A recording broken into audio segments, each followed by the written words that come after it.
మహోన్నతుడైన దేవ, సర్వకాల సర్వావస్థలయందు సజీవుడవైన మా ప్రియ పరలోకపు తండ్రి, మీరు అద్భుతములు ఆశ్చర్యాలు చేసే దేవుడు. వాక్యం వింటున్న బిడ్డలు ఎందరో రుణబాధల చేత, ఎంతోమంది కుటుంబ సమస్యల చేత, ఎంతోమంది శాంతి సమాధానము నెమ్మది లేక ఇతరుల ద్వారా ఎంతో ఇబ్బంది పడుతున్న బిడ్డలుంటున్నారు.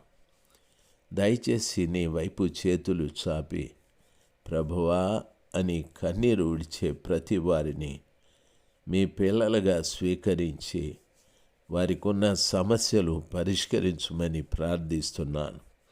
తండ్రి, ఎవరో కాదు, వారి ప్రార్థనల్ని కూడా మీరు వింటున్నారు. బిడ్డలు ఆ రీతిగా ప్రతి దానిని ఎరిగి మీ మీద ఆధారపడి విడుదల పొందుటకు సహాయము చేయమని యేసు ప్రభు నామంలో ప్రార్థన చేసి వేడుకుంటున్నాను పరలోకపు తండ్రి. Amen, amen. సెప్టెంబర్ మాసం 10వ తారీఖు 2025 బుధవారం. వింటున్న దైవ జనాగమ, దేవుని అద్భుతమైన నామాన్ని బట్టి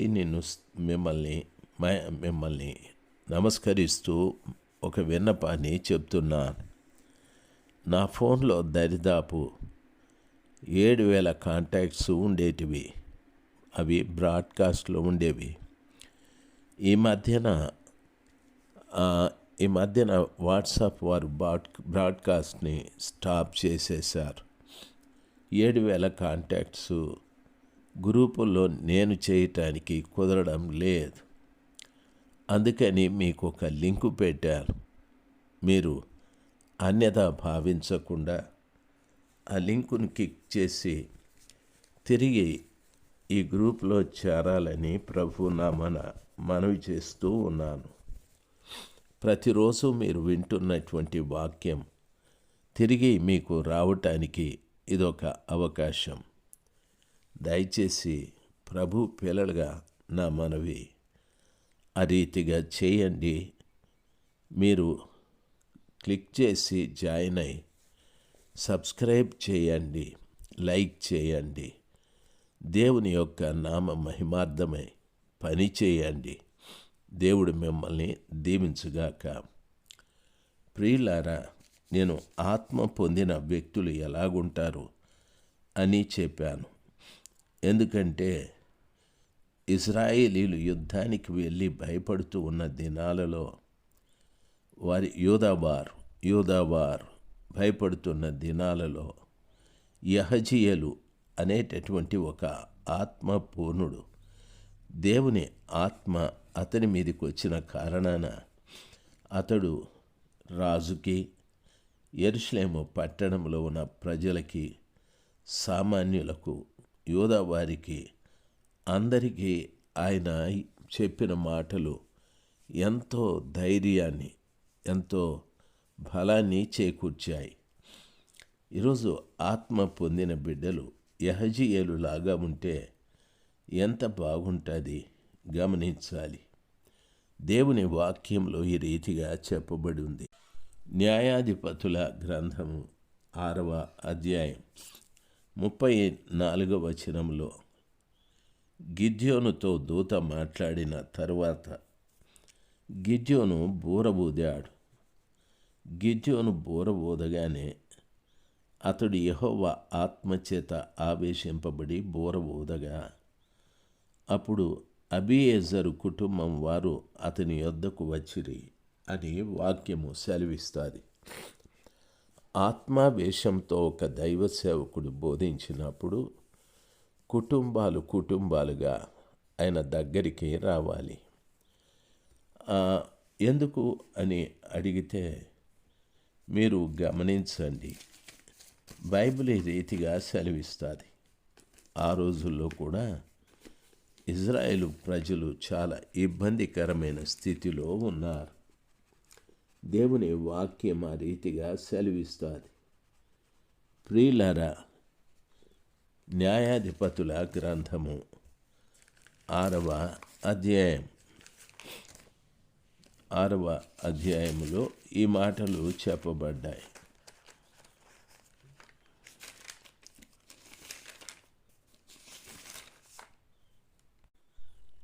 అబియేజరు కుటుంబం. అబియేజరు అనగా తండ్రితో సమానుడు అని అర్థం. ప్రియులారా, గమనించాలి. ఆత్మావేశంతో గిద్యోను బూరబూదినప్పుడు తండ్రితో సమానుడైనటువంటి అబియేజరు కుటుంబం అతని దగ్గరికి వచ్చాది. కాబట్టి చాలామంది ఆత్మావేశంతో దేవుని వాక్యాన్ని బోధించడం లేదు. చాలామంది ఉద్రేకాలతో, చాలామంది రకరకాలైన అభిప్రాయాలతో దేవుని వాక్యాన్ని బోధిస్తూ ఉంటారు. అది సరైన పద్ధతి కాదని నా మనవి.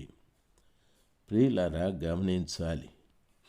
దేవుని వాక్యంలో ఆలోచన చేస్తే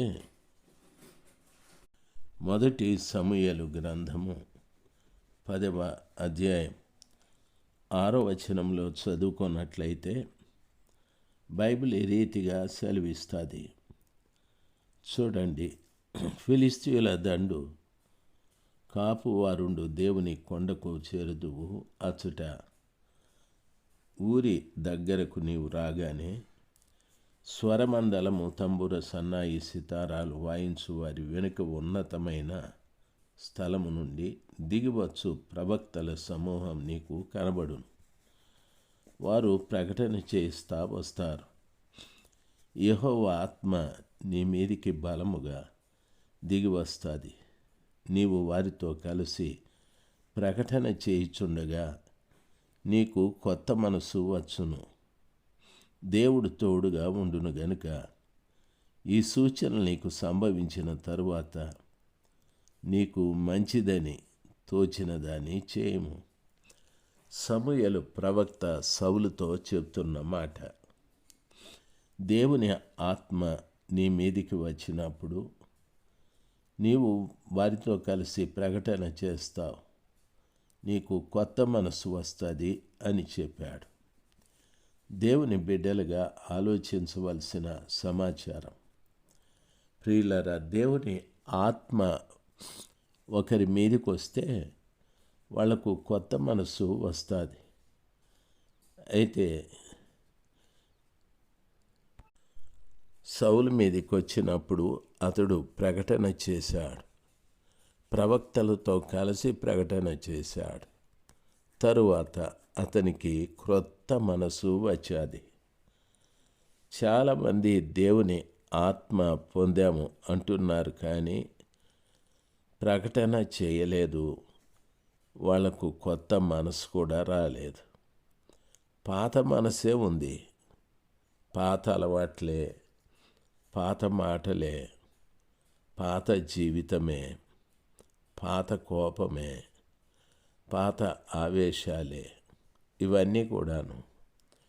మరి ఆత్మ వచ్చిన సౌలు గారికి కొత్త మనసు వస్తే ఈ రోజుల్లో పాత నిబంధన కాలంలోనే అతనిలో అంత గొప్ప మార్పు దేవుడు కలుగజేస్తే ఈరోజు ఆత్మ పొందిన మనుషులు, నిజమైన పరిశుద్ధ ఆత్మ పొందిన మనుషుల్లో ఇవి కనిపించడం లేదు.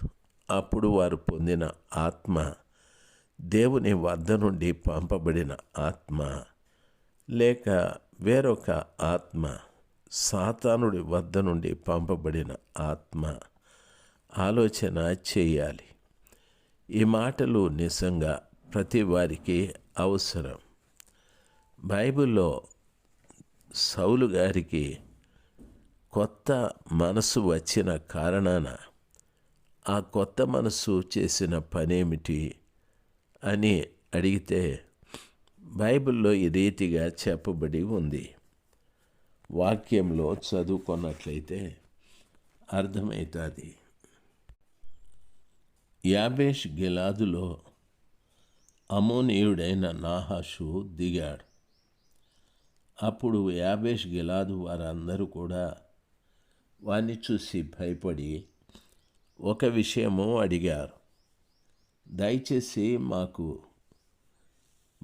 మాకు 7 రోజులు గడువు ఇవ్వండి. ఇస్తే మేము వెళ్ళి ఇశ్రాయేలీయుల ప్రాంతం అంతా కూడా మాకు సహాయము చేయమని అడుగుతాం.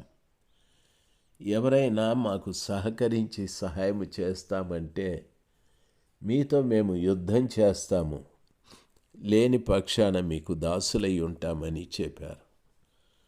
అప్పుడు యాబేష్ గిలాదు వారు ఆయా ప్రాంతాలు తిరుగుతూ తమ సహాయం కొరకు అడుగుతూ వచ్చారు. అప్పుడు గిబియాకు సౌలు ఉన్న ప్రాంతం అది. ఆ గిబియాలో ఉన్న ప్రజలకు ఈ వర్తమానం చెప్పారు. గిబియా ప్రజలు తరువాత ఆ యాబేష్ గిలాదు వారు బిగ్గరగా ఏడుస్తూ ఉన్నారు. ఆ సమయంలో సౌలు పొలంలో నుండి ఆయన ఇంటికి వస్తూ ఉన్నాడు. సౌలు ఆ వర్తమానం వినగానే దేవుని ఆత్మ అతని మీదికి బలముగా వచ్చాది. అతడు అత్యాగ్రహము కలిగినటువంటి వాడై ఒక కాడి ఎడ్లను తీసి తునకలుగా చేసి ఇశ్రాయేలీయుల దేశంలో నలుదిక్కులకు దూతల చేత వాటిని పంపి సౌలుతోనూ సమూయేలుతోనూ చేరకుండు వాడెవడో వాని ఎడ్లను నేను ఈ ప్రకారంగా చేయుదునని వర్తమానము చేశాడు. అందువలన యెహోవా భయము జనుల మీదికి వచ్చాది గనుక ఒకడైనను నిలవకుండా వారందరూ వచ్చిరి అని వాక్యము సెలవిస్తుంది. ఈ రోజున కొత్త మనసు పొందినటువంటి సౌలు యాబేష్ గిలాదు వారి మీదికి శత్రువులు వచ్చినప్పుడు, నాహాషు వచ్చినప్పుడు వారు గిలాదు ప్రజల దగ్గరికి, గిబియా ప్రజల దగ్గరికి వచ్చి ఏడ్చారు. అది సౌలు ఉన్నటువంటి ప్రదేశం. సౌలు వ్యవసాయం చేస్తూ ఉన్నాడు. తన దుక్కిటెద్దులతో వెనక్కి వస్తున్నప్పుడు ఈ మాటలు విని ఆయన చాలా అత్యాగ్రహము పొందాడని వాక్యం సెలవిస్తుంది. శత్రువు మీద